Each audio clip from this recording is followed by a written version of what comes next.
C'est jour de collecte pour Marie et Natacha. Plusieurs fois par semaine, elles viennent vider cette hotte du Père Noël remplie de jouets. Des dons déposés dans les écoles, crèches et mairies comme ici à Saint-Pierre-du-Mont. Il y a une belle mobilisation, oui. On approche les 800 jouets et on espère donc en avoir approché du coup les 1000, si on peut espérer, d'ici la fin de la semaine.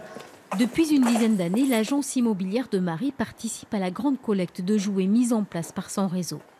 L'équipe commerciale se charge d'un premier tri avant de remettre l'ensemble des dons au Resto du Cœur.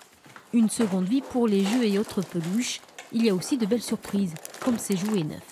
C'est particulièrement touchant que de voir des jouets achetés spécialement et portés pour cette occasion, oui.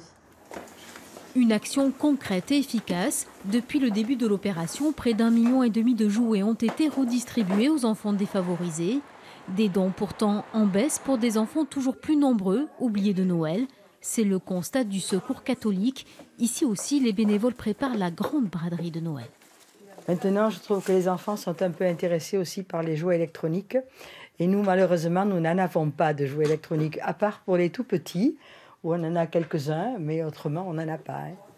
Les jouets récoltés seront revendus entre 10 centimes et 5 € lors d'une grande braderie jeudi. Et pour les Pères Noël retardataires, il est encore possible de donner dans les différents points de collecte.